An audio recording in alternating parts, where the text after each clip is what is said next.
प्रयोग गर्नेछु। यो आगो चाहिँ 3 प्रकारको तत्त्वबाट बल्छ।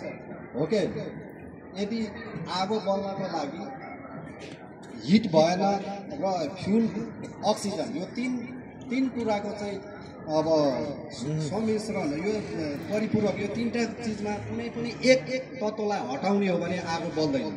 यदि हामीसँग फ्युल छ, हिट छ, अक्सिजन छैन भने पनि आगो बल्दैन। हो कि हैन?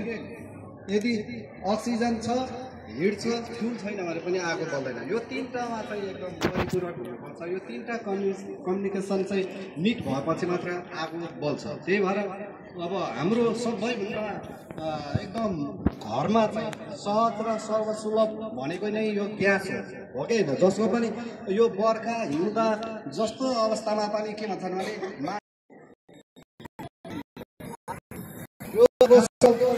भन्ने बित्तिकै सबैलाई डर हुन्छ। यसलाई कसरी निभाउने भन्ने कुरा चाहिँ एउटा सानो भिजेको टालोले पनि निभाउन सकिन्छ भन्ने कुरा तपाईहरुलाई जानकारी गराउन चाहन्छु। अनि यसरी निभाइसकेपछि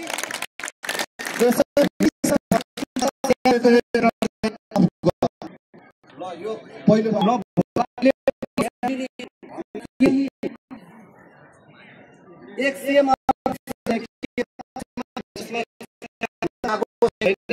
अगाडि मात्रै अक्सिजन के अरे ग्यास हुन्छ र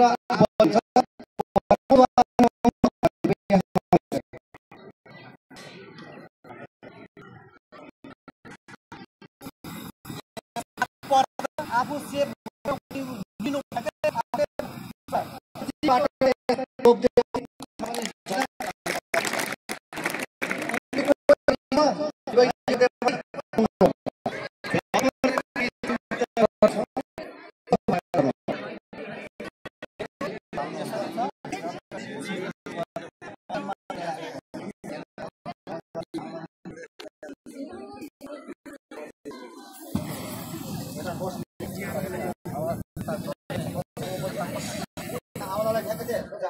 Wow, this skill you have done.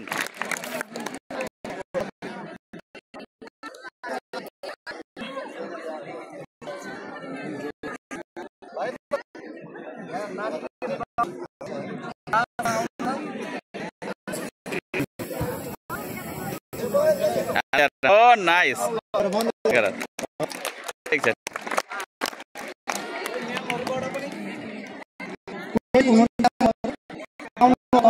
अलिक मनमा भएको डरलाई चाहिँ कम हुन्छ। अहिले हामी छ कोही हुन्न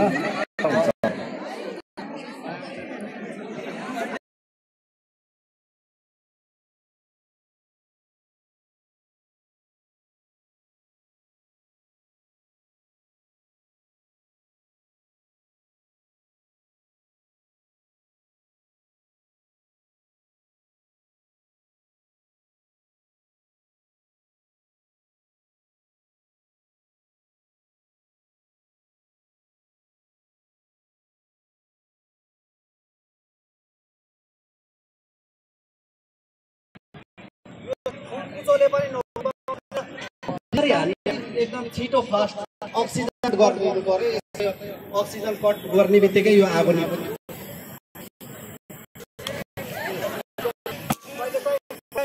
तल माथि गर्दाखेरि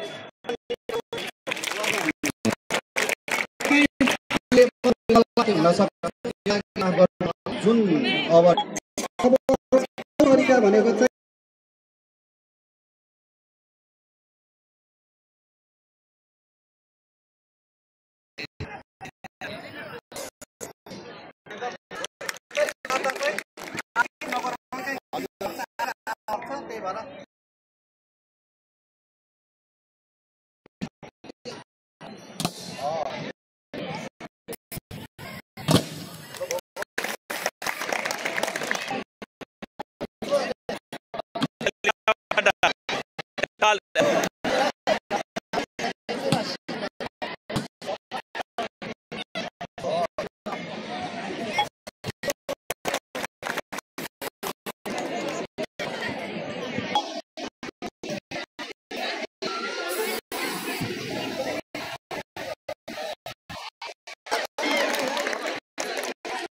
अब यसै अक्सिजन कट गर्नको लागि चाहिँ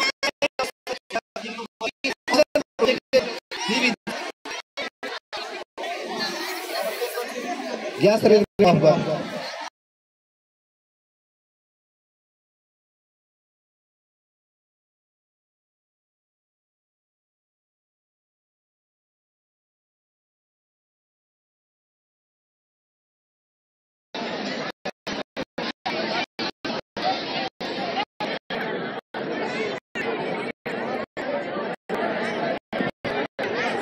यसमा चाहिँ यो ग्यास माछाको उदाहरण लागि ग्यास ग्यासबाट चाहिँ पाइप उसको आगो चाहिँ सल्किरहेको देख्नुभयो भनेपछि तपाईँले भन्दा पहिले के छ पानी निभिन्छ कहिले पनि पानीमा निभिँदैन यदि तपाईँहरूलाई लाग्छ भने उदाहरण हामी बाल्टीमा पानी ल्याउँछौँ यहाँ खोलेर बाले निभ्छ कि होला हेर्नु होला कसरी निभाउन पनि मिल्छ भनेर पनि गइरहेको छ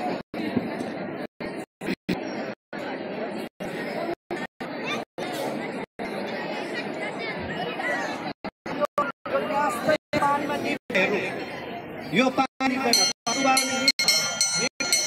डुबाए पनि निभ्दैन तर यसलाई सानो एउटा तपाईँले त यसलाई यसरी कतैबाट पनि निभाउन सकिन्छ यसरी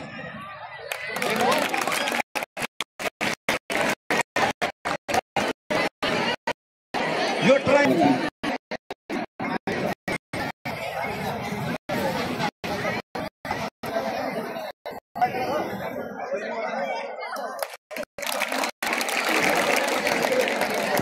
यसरी तपाईहरुको किचन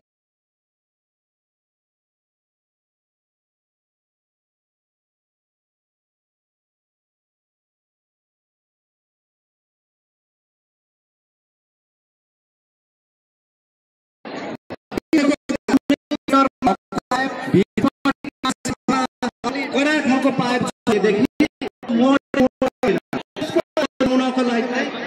अघि नै भनिसक्यो अलि बाक्लो खालको अथवा जुटको बोरा आलुको बोरा त सबैको घरतिर आलु त तरकारीको युज हुन्छ हैन